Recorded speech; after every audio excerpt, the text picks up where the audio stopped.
வணக்கம் நண்பர்களே. எங்கும் தோசை மயம், எங்கும் தோசை மயம், எதிலும் தோசை மயம் அப்படிங்கிற பழமொழிக்கு ஏற்ற மாதிரி இன்னைக்கு நம்ம தமிழ்நாட்டில் தோசை எவ்வளவு சாப்பிட்டாலும் செழிக்காத மக்களை தான் நம்ம பார்க்குறோம். செழிக்கவே செழிக்காது. காலையில் தோசை கொடுத்தாலும் சாப்பிடுவாங்க, நைட்டு தோசை கொடுத்தாலும் சாப்பிடுவாங்க.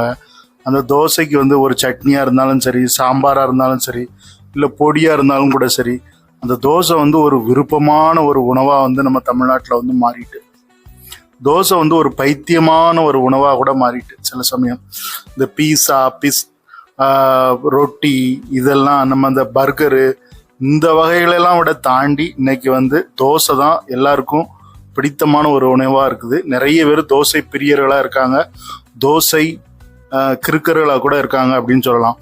இப்போ நம்ம வீடுகள் எல்லாம் எல்லோருக்குமே இந்த தோசைன்னா ரொம்ப பிடித்தமான உணவாக இருக்குது.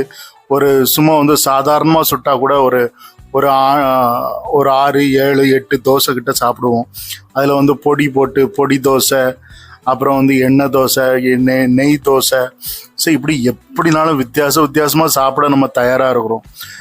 எந்த வித ஒரு சைடிஷுமே கொடுக்காம இருந்தாலும் வெறும் பொடியை வச்சு கூட நம்ம சாப்பிடக்கூடிய அந்த அளவுக்கு தோசை மேலே ரொம்ப பிரியமாக இருக்கிறோம்.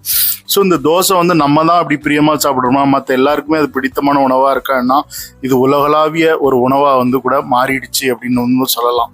இப்போ இந்தியாவுக்கு வெளிநாட்டிலேருந்து வரக்கூடிய வெளிநாட்டு பயணிகள் எல்லாருமே இன்னைக்கு தோசையை சாப்பிட ஆரம்பிச்சிட்டாங்க. அதுவும் மசாலா தோசை ரொம்ப விரும்பி சாப்பிட்றாங்க. சரி, இந்த மசாலா தோசை நம்ம தமிழ்நாட்டில் ஒரு மாதிரி பண்ணுறாங்க, கர்நாடகாவில் வேற மாதிரி பண்ணுறாங்க. ஸோ இந்த தமிழ்நாட்டில் பண்ணுறது வேற மாதிரி இருக்குது, கர்நாடகாவில் தான் ஒரு அத்தன்டிக்காக ஒரு ரியலாக ஒரு மசாலா தோசை ரெடி பண்ணுறாங்க.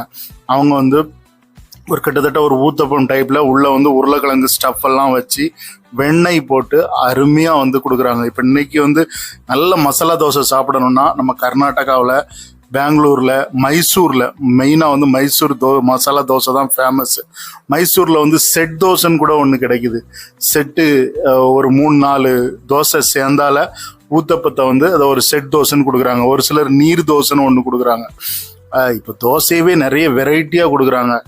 வீட்டு தோசை, நீர் தோசை, ரவா தோசை, அப்புறம் ராக்கெட் தோசை, அப்புறம் மசாலா தோசை, இப்படி ஊத்தப்பம், ஆனியன் ஊத்தப்பம், தக்காளி ஊத்தப்பம், இப்படி நிறைய இருக்குது. கேரட் ஊத்தப்பம் எப்படிலாம் இருக்குது. வடிவேல் ஊத்தப்பம்னு ஒன்று இருக்குது, உங்களுக்கு எல்லாருக்கும் நல்லா தெரியும். அதை எண்ணெயை ஊற்றி அதை அப்படின்னு பக்குவமாக சொல்லுவார். சரி, இந்த வீடியோ பிடிச்சிருந்தா அந்த தோசை பிரியர்கள் எல்லோரும் லைக் பண்ணுங்கள், ஷேர் பண்ணுங்கள், சப்ஸ்கிரைப் பண்ணி விடுங்க.